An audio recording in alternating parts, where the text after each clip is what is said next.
আলহামদুলিল্লাহ, নামাজ পড়া শেষ। কি রে, এই জায়গায় ব্যাগ? কিসির ব্যাগে? দেখি কি আছে এর ভিতরে, দেখি।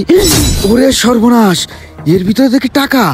এতগুলো টাকা এই মসজিদের বারান্দায় ব্যাগের ভিতরে রয়েছে। যাক, রমজান মাসে আল্লাহ পাক আমার মুখের দিকে তাকাইছে। নামাজ পড়তে এসে তো আমার কপালটাই খুলে গেছে। আল্লাহ যারে দেয় তারা এইভাবেই দেয়। যাক, রমজানের খরচও বেড়ে গেল, ঈদের খরচও বেড়ে গেল। কেউ দেখার আগে টাকাগুলো সারাই ফেলি। আশেপাশে কেউ নেই, এই সুযোগে আমার এই জায়গাতে চলে যেতে হবে। ভাই, আমি জোহরে নামাজ পড়তে মসজিদে আসছিলাম, আর আমার টাকার ব্যাগটা এইখানে রাখা ছিল। ওই ব্যাগের ভিতরে আমার 5 লক্ষ টাকা ছিল। ভাই, ওই 5 লক্ষ টাকা যদি না পাই, আমার অনেক বড় ক্ষতি হয়ে যাবে। ওই 5 লক্ষ টাকা দিয়ে আমার মায়ের অপারেশন কমপ্লিট করাবো, এবং ওই 5 লক্ষ টাকার ভিতর থেকে আমি একটা ইফতারের আয়োজন করেছি আমার মার সুস্থতা কামনার জন্য। টাকাটা না পেলে আমার অনেক বড় ক্ষতি হয়ে যাবে।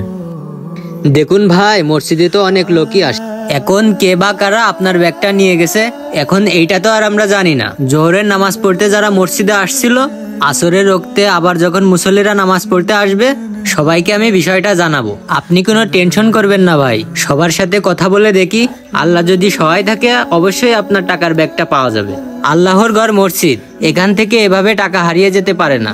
আপনি টেনশন করবেন না, নিশ্চয় আল্লাহ পাক সহায় হবে। আচ্ছা ভাই। এ ভাই, তুই এই জায়গা বসে রয়েছিস? হ্যাঁ।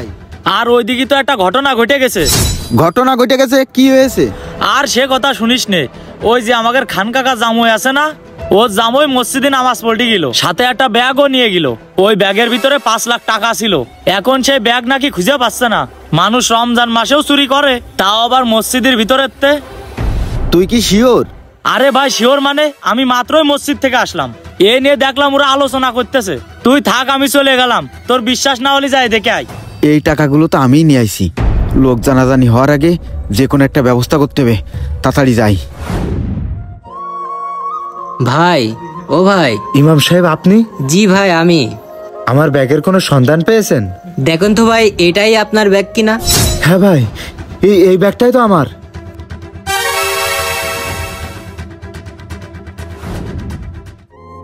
ভাই, অত ব্যস্ত হওয়ার দরকার নেই, সবকিছু ঠিকঠাক আছে কিনা দেখেন। হ্যাঁ ভাই, ঠিক আছে।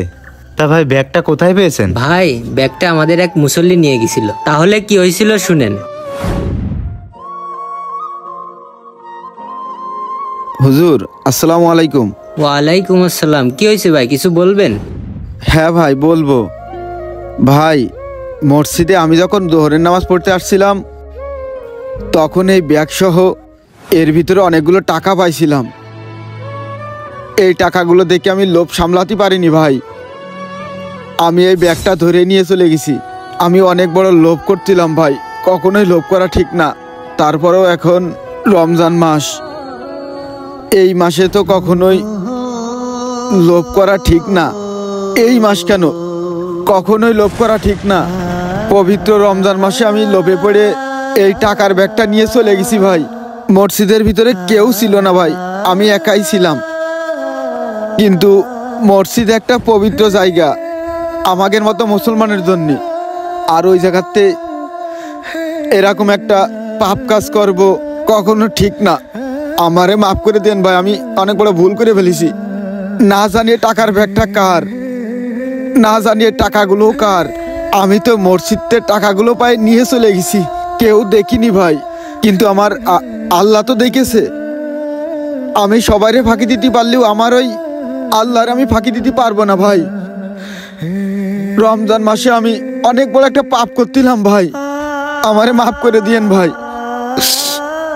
আমি এতগুলো টাকা দেখে সামলাতে পারিনি ভাই। আমি মেলা বড় অন্যায় করেছি ভাই।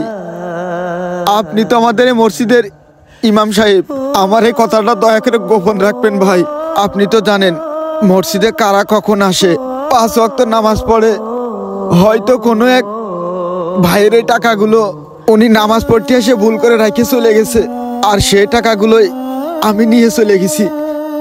আপনার কাছে টাকাগুলো দিয়ে যাচ্ছি, আপনি দয়া করে যার টাকা তার কাছে দিয়ে দেবেন ভাই।